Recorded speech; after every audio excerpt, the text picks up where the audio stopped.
Hello అండి, welcome to law excellence IAS academy. Jharkhand ప్రభుత్వం floor test ని ఎదుర్కొన్నటువంటి నేపథ్యంలో మనం ఈ వీడియోలో అసలు పాలిటీకి సంబంధించి ఫ్లోర్ టెస్ట్ అంటే ఏంటి, ఫ్లోర్ టెస్ట్ అసలు ఎందుకు నిర్వహిస్తారు, దీనికి సంబంధించిన కాన్స్టిట్యూషనల్ ప్రొవిజన్స్ ఏంటి, మరి ఫ్లోర్ టెస్ట్ నిర్వహించేటప్పుడు ఓటింగ్ నిర్వహిస్తారు కదా, ఎన్ని రకాలుగా ఓటింగ్ ని నిర్వహిస్తారు, అలాగే దీనికి సంబంధించి సుప్రీంకోర్టు జడ్జిమెంట్స్ ఏమైనా ఉన్నాయా అన్నటువంటిది ఈ వీడియోలో చూద్దాం. మరి చూడండి, ఏ కంటెక్స్ట్ లో చదువుకుంటున్నాం, చంపాయి సోరెన్ గవర్నమెంట్ ఫ్లోర్ టెస్ట్ ని ఎదుర్కొనింది అన్నటువంటి నేపథ్యంలో మనం ఇది చదువుకుంటున్నాం. మరి అసలు ఫ్లోర్ టెస్ట్ అంటే ఏంటి, ఫ్లోర్ టెస్ట్ లేదా బల పరీక్ష అంటాము.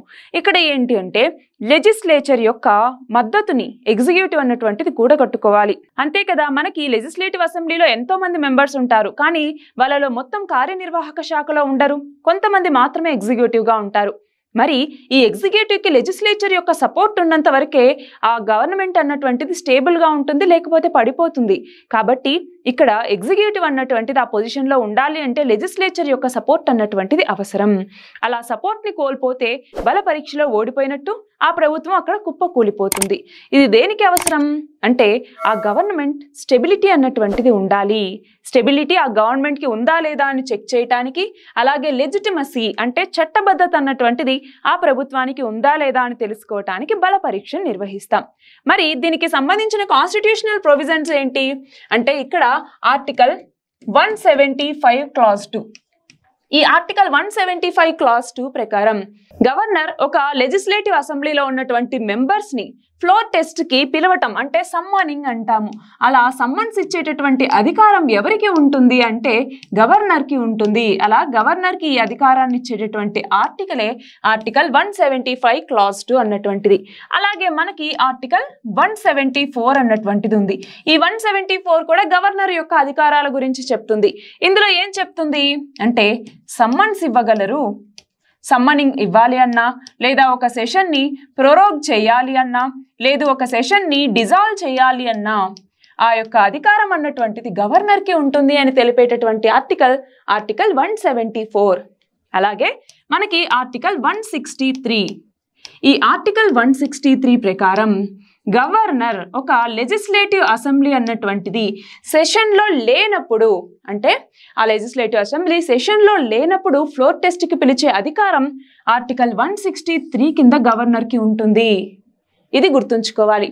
మరి సెషన్లో ఉన్నప్పుడు ఆ అధికారం ఎవరికి ఉంటుంది అంటే ఆ అసెంబ్లీ స్పీకర్కి ఆ అధికారం అన్నటువంటిది ఉంటుంది. సెషన్లో ఉన్నప్పుడైతే స్పీకర్కి ఆ అధికారం ఉంటుంది, సెషన్లో లేనప్పుడైతే గవర్నర్కి ఈ అధికారం ఉంటుంది. ఇది గుర్తుంచుకోవాలి.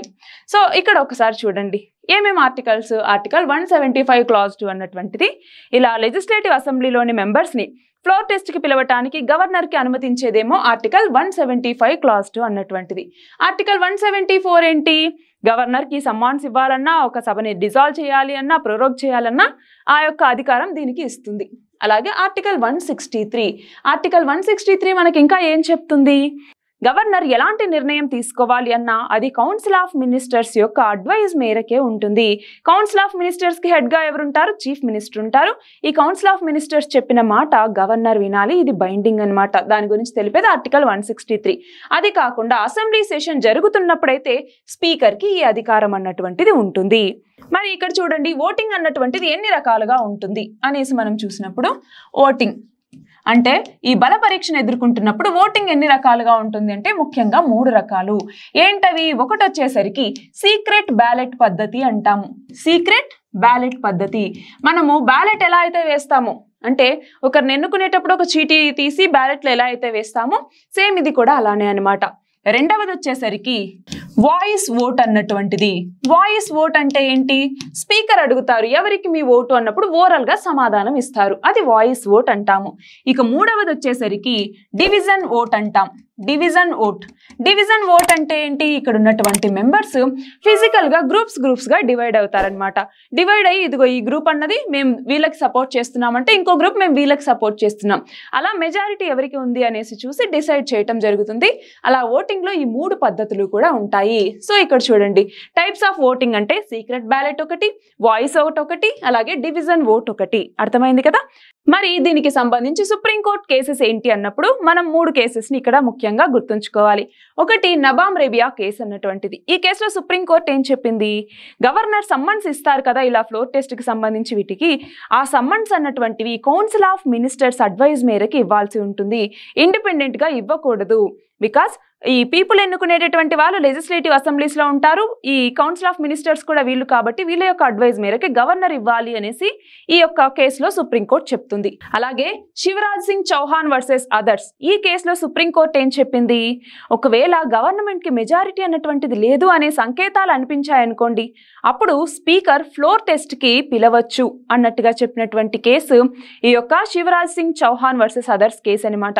అలాగే మనకి ఎస్ఆర్ బొమ్మాయి కేసు, ఈ ఎస్ఆర్ బొమ్మాయి కేసులో సుప్రీంకోర్టు ఏం చెప్పింది, ఒకవేళ చీఫ్ మినిస్టర్ గనక ఫ్లోర్ టెస్ట్ కి అంగీకరించలేదనుకో, బల పరీక్ష చేయడానికి అంగీకరించలేదు అంటే వాళ్ళ గవర్నమెంట్ మెజారిటీ కోల్పోయిందనేసి మనం అర్థం చేసుకోవచ్చు అన్నట్టుగా ఇక్కడ సుప్రీంకోర్టు చెప్పింది. సో ఇలాగ మనము ఫ్లోర్ టెస్ట్ అంటే ఏంటి, ఇది ఎందుకు అవసరం, దీనికి సంబంధించి కాన్స్టిట్యూషనల్ ప్రొవిజన్స్ ఏంటి, అంటే ఎవరికి ఫ్లోర్ టెస్ట్కి పిలిచే అధికారం అన్నటువంటిది ఉంది, అలాగే ఓటింగ్ అన్నటువంటిది ఇక్కడ ఎన్ని రకాలుగా జరుగుతుంది, దీనికి సంబంధించి సుప్రీంకోర్టు కేసెస్ ఏమేమి ఉన్నాయి. సో ఇవన్నీ కూడా ఈ వీడియోలో చూసాం. All the very best and thank you very much.